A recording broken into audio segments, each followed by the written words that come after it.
The mahogany door of the Williams mansion felt heavier than it should have when I knocked 3 times, exactly at 7 o'clock.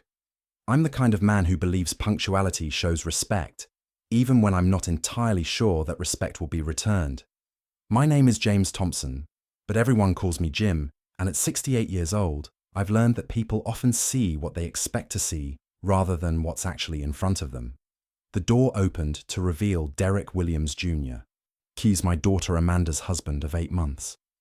He's a well-built man in his mid-30s, with perfectly styled hair and the kind of confident smile that comes from 3 generations of family wealth. Tonight, he wore a navy blazer that probably cost more than most people's monthly salary. "Jim, you made it," he said, though something in his tone suggested mild surprise, as if he hadn't been entirely sure I'd show up. Come in. Everyone's gathered in the dining room." I stepped into the foyer, adjusting my simple grey suit jacket, the same one I'd worn to Amanda's wedding 8 months ago. The ceiling soared 20 feet above us, featuring a crystal chandelier that cast prismatic light across marble floors imported from Italian quarries. Oil paintings in ornate golden frames lined the walls, depicting stern-faced Williams ancestors who seemed to be silently judging my department store clothes and sensible shoes. Derek led me through a series of rooms that felt more like a museum than a home. We passed a library with floor-to-ceiling bookshelves filled with leather-bound volumes that looked like they'd never been opened, a sitting room with furniture that appeared too expensive to actually sit on, and finally into the formal dining room where the rest of the family had already assembled. The dining room was magnificent in its opulence. A mahogany table that could easily seat 16 people dominated the space, set tonight for 12, with china plates that gleamed under the light of another massive chandelier. Crystal wine glasses caught the light like tiny prisms, and the silverware had the heavy feel of genuine antique pieces. But as I surveyed the scene, looking for my place at this carefully orchestrated family gathering, I realized something that made my chest tighten with a familiar ache of exclusion. Every seat was occupied. At the head of the table sat Derek Williams Sr., a man in his early 70s with silver hair and the bearing of someone accustomed to being the most important person in any room. To his right was his wife, Constance, an elegant woman who wore her wealth like armor: pearl necklace, diamond earrings, and a silk dress that probably cost more than many people's cars. The rest of the table was filled with various Williams family members and close family friends. I spotted Amanda immediately, sitting about halfway down the table, looking radiant in an emerald green dress that brought out her eyes. She caught sight of me and smiled, but I noticed a flicker of something, concern, perhaps, cross her face as she glanced around the table. Derek Jr. seemed to realize the situation at the same moment I did. "Oh," he said, and I could hear the embarrassment in his voice. "I thought we had. Let me check with Mother about the seating arrangement." But before he could move, Constance Williams looked up from her conversation with the woman beside her and noticed the commotion. "Derek, darling, what's the matter?" she asked in a voice that carried the refined accent of old money. "Well, Mother, it seems we might be one place setting short. Jim is here."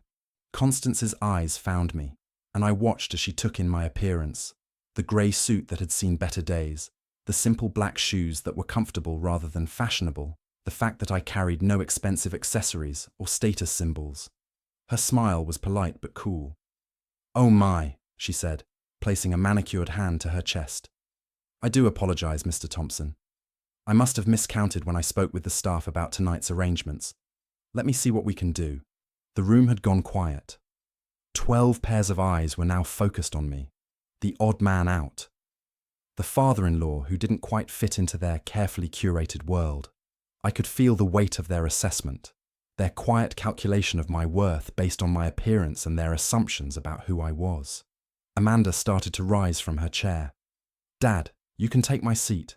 I'll ask Maria to bring another chair." "Nonsense," said Derek Sr., his voice carrying the authority of a man accustomed to solving problems with decisive action.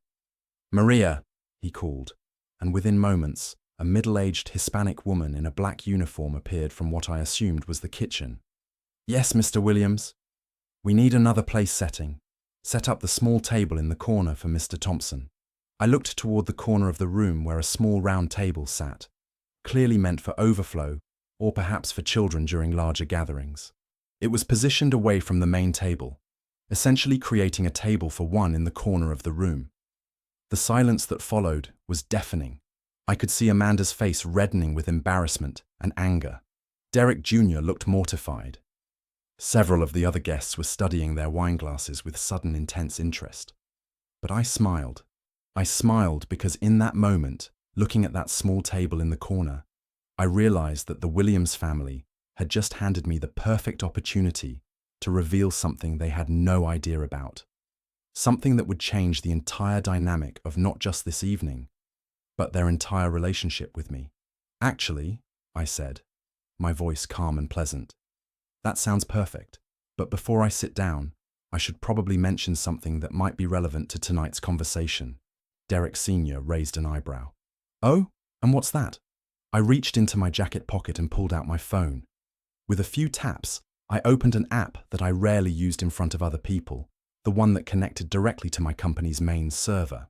Well, it's interesting that you mentioned seating arrangements, because I've been thinking about arrangements myself lately.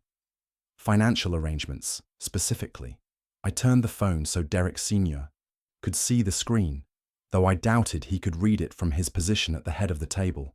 You see, for the past 30 years, I've been the senior partner at Thompson & Associates. We're a financial management firm here in town. Perhaps you've heard of us? Derek Sr.'s expression shifted slightly. Thompson & Associates. Yes, that name sounds familiar. It should, I continued, still smiling pleasantly. We've been managing the investment portfolios for Williams Auto Group for the past 28 years.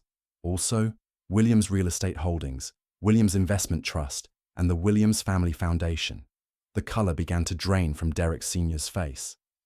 In fact, I continued, consulting my phone as if checking notes.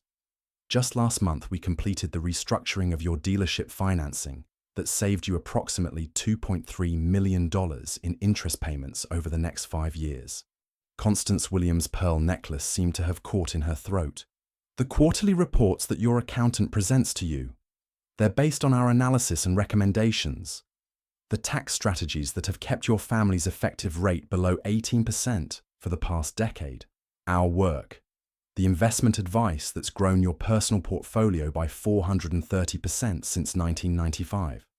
Also, our recommendations. I put my phone back in my pocket and looked around the table at 12 faces that were now staring at me with expressions ranging from shock to mortification. But here's the thing, I continued, my voice remaining conversational and friendly. I've always believed in maintaining a low profile. I drive a 2015 Honda Civic with 127,000 miles on it. I live in the same house I bought in 1983. I shop at Macy's when they have sales. Not because I have to, but because I choose to. Derek Jr. had gone completely pale. Amanda was staring at me with wide eyes, clearly as surprised as everyone else. You see, I learned a long time ago that real wealth isn't about showing off. It's about having options. It's about being able to help the people you care about without them ever knowing you're doing it. It's about building something that lasts longer than your ego. I gestured toward the ornate dining room around us. This is all very beautiful, and I'm sure it impresses a lot of people. But do you know what impressed me? The fact that my daughter found a man who makes her laugh every day. The fact that Derek Jr. calls her every afternoon on his way home from work just to hear about her day.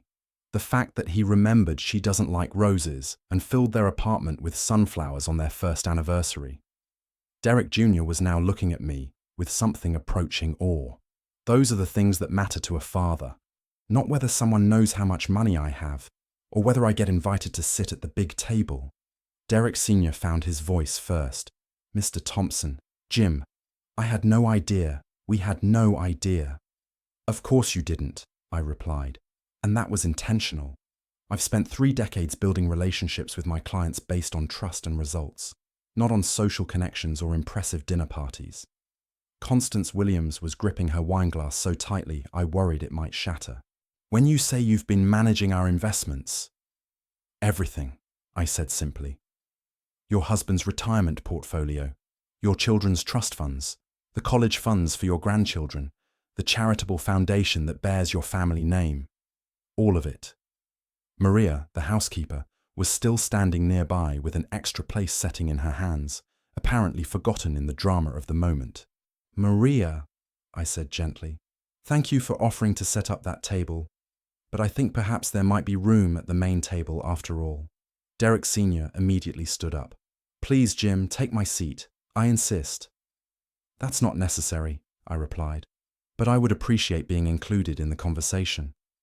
After all, I suspect some of you might have questions about your financial futures." What followed was perhaps the most surreal dinner party I'd ever attended. Within minutes, the entire seating arrangement had been reorganized. I found myself seated to Derek Sr.'s right, the position typically reserved for the guest of honor. Amanda was moved to sit across from me, her eyes still wide with amazement at this side of her father she'd never fully understood. As the evening progressed, the conversation naturally turned to business and investments. Derek Sr., once he recovered from his initial shock, proved to be genuinely curious about the strategies we'd employed on his family's behalf. Constance, meanwhile, seemed to be recalculating every assumption she'd ever made about me. "Jim," Derek Sr. said as we reached the dessert course, "I have to ask, and please forgive the directness, but if you've been so successful in business, why do you live so modestly?" It was a fair question, and one I'd been asked before by other clients who discovered my background. "My wife Margaret died 12 years ago," I said, noticing how Amanda's expression softened at the mention of her mother. "Cancer. We fought it for 3 years, tried every treatment, saw the best doctors money could find. None of it mattered in the end." The table had gone quiet again, but this time it was respectful silence rather than uncomfortable awkwardness. That experience taught me something important about wealth. It's not about what you own or how you live. It's about what you can do for the people you love when they need you most. Everything else is just decoration. I looked around the beautiful dining room with its expensive artwork and crystal chandeliers. Don't get me wrong, this is all lovely. But at the end of the day, what matters is whether you're there for the people who count on you, whether you're someone they can trust, whether you leave the world a little better than you found it. Derek Jr. leaned forward. "Is that why you never told Amanda about how successful your company is?" "Amanda knows I'm comfortable," I said, glancing at my daughter. "She knows I can help if she ever needs anything, but I didn't want her to grow up feeling different from her friends, or feeling like she had to live up to some image of wealth. I wanted her to find her own way, make her own choices, build her own life." Amanda's eyes were glistening with unshed tears.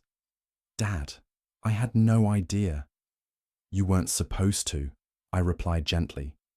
"You were supposed to become the amazing woman you are today because of your own efforts, your own values, your own decisions. And you did." Constance Williams finally spoke up, her voice much softer than it had been at the beginning of the evening. "Jim, I owe you a tremendous apology. We all do.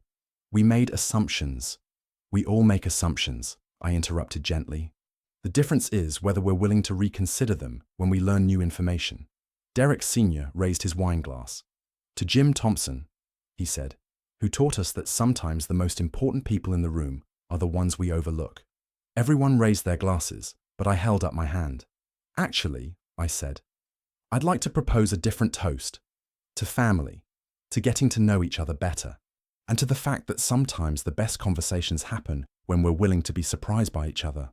As we clinked glasses around the table, I noticed that the seating arrangement was no longer the most important thing in the room.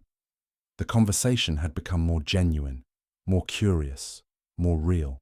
Derek Jr. asked about my business philosophy. Constance wanted to know about investment strategies for women. Derek Sr. was curious about market trends and economic forecasting. But most importantly, Amanda was learning things about her father that she'd never known before. "Dad," she said as the evening was winding down, "why didn't you ever tell me about Thompson and Associates? I mean, I knew you were an accountant, but I had no idea you owned the firm." "You never asked," I said with a smile. "And besides, I was more interested in hearing about your life than talking about mine."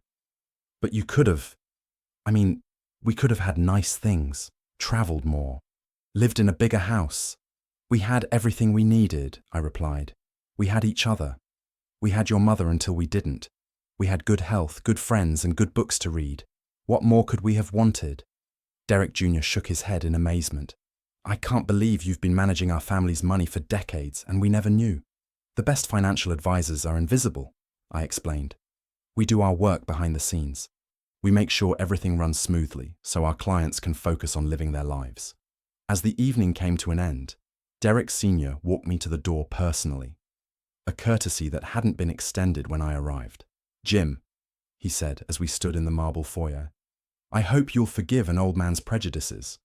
I pride myself on being a good judge of character, but tonight I learned I still have some learning to do. We all do, I replied. That's what keeps life interesting. Constance appeared with my coat. Jim, I hope you'll join us again soon. Perhaps next time we can start the evening with better manners. I'd like that, I said, and meant it. As I drove home in my reliable Honda Civic, I reflected on the evening's events. The Williams family had learned something about assumptions and first impressions. Amanda had learned something new about her father, and I had learned that sometimes the best way to handle exclusion is with grace and a well-timed revelation. But more than anything, I had learned that Derek Jr. truly did love my daughter, and that was worth more than all the investment portfolios in the world. The next morning, my assistant Nancy knocked on my office door with an unusual expression on her face. Jim, I have Derek Williams Sr. on line 1. He says it's urgent. I picked up the phone, curious about what could be so pressing the morning after our dinner. Derek, good morning. What can I do for you? Jim, I'll get straight to the point. I want to hire Thompson and Associates for something beyond our usual arrangement. Oh? What did you have in mind? I want to establish a scholarship fund at the local community college.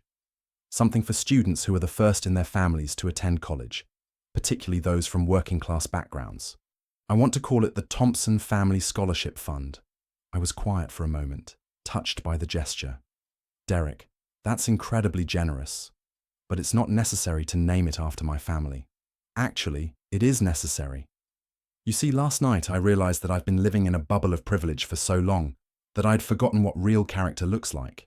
I want this scholarship to honor the kind of values you've demonstrated.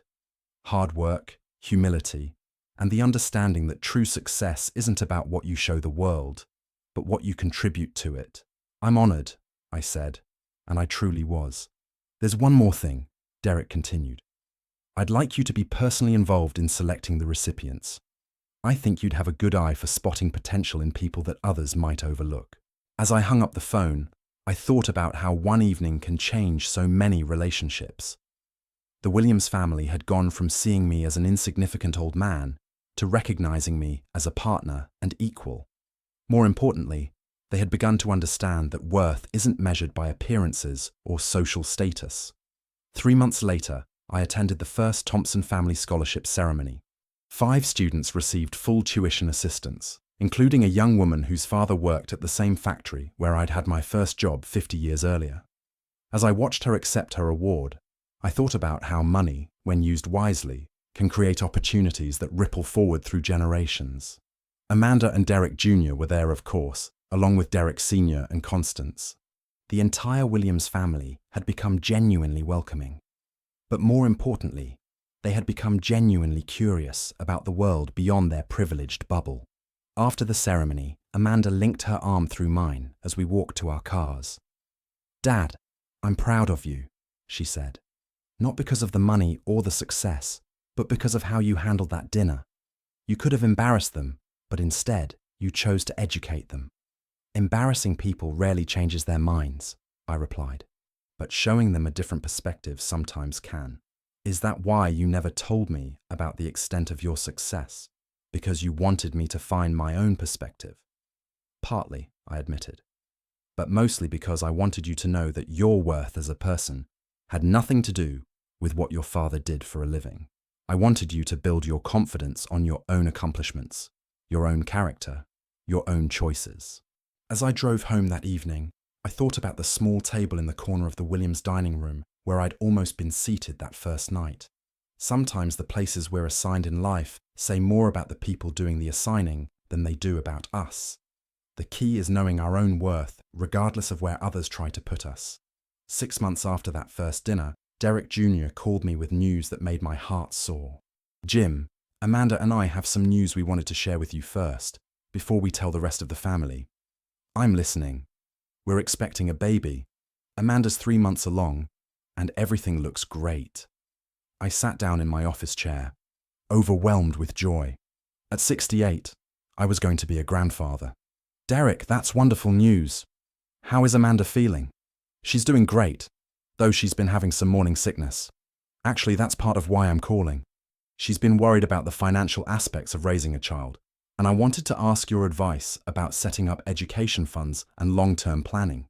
I smiled, thinking about how different this conversation was from our first interactions. "I'd be happy to help with that.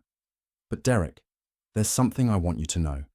Being a grandparent is going to be the greatest investment return I've ever experienced, and it won't show up on any financial statement." As I prepared to hang up, Derek said something that surprised me. "Jim, there's one more thing. Amanda and I have been talking, and if the baby is a boy, we'd like to name him James, after you. Not because of your professional success, but because you've shown us what it means to be a man of substance and character." After I hung up the phone, I sat in my office for a long time, thinking about legacy and what we leave behind. I had spent decades building a successful business, managing millions of dollars, and helping families secure their financial futures. But none of that would matter as much as the example I set for my grandson, the values I could pass on, and the love I could provide. That evening, I called Amanda to congratulate her personally. "Dad, Derek told you our news." "He did, and I couldn't be happier." "How are you feeling?" "Excited, nervous, grateful, all of it." "Dad, I have a confession to make." "What's that, sweetheart?" "After that dinner at the Williams house, when I learned about the extent of your business success, I was initially a little hurt that you'd never told me. But then I realized something. You gave me something much more valuable than money." "What's that?" "You gave me the confidence to believe that I could succeed on my own merits. You let me build my own life, make my own mistakes, find my own way. If I'd grown up knowing that my father was this incredibly successful businessman, I might have always wondered if my achievements were really mine, or if they were somehow connected to your reputation." "Your achievements are entirely your own," I assured her. "Your intelligence, your work ethic, your kindness, none of that came from my bank account. I know that now, and I want to raise my children the same way. I want them to know their grandfather as the man who taught their mother about integrity and humility, not as the man who managed other people's money."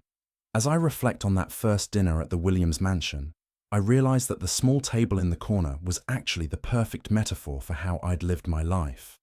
I had always been content to sit at the edges, to work behind the scenes, to let others take the spotlight while I focused on substance over style. But sometimes, when the moment is right and the lesson needs to be taught, it's important to step forward and claim your place at the main table. Not because you need the recognition, but because others need to understand that worth isn't always visible on the surface. The Williams family learned that evening that assumptions can be dangerous, and that respect should be earned through character rather than granted through appearances. I learned that sometimes the people who seem most different from us can become genuine friends when we take the time to really see each other. And Amanda learned something about her father that made her proud, not because of what I owned or controlled, but because of how I chose to use whatever influence I had. Now, as I prepare to become a grandfather, I think about what lessons I want to pass on to the next generation. I want my grandson to know that true success is measured not by what you accumulate, but by what you contribute. I want him to understand that respect is earned through actions, not inherited through wealth. And I want him to learn that sometimes the most powerful thing you can do is remain humble, even when you have every reason to be proud. The small table in the corner taught me that our value doesn't depend on where others choose to seat us. It depends on who we choose to be, regardless of the circumstances. And sometimes, the best view in the room is the one that lets you see everyone else clearly.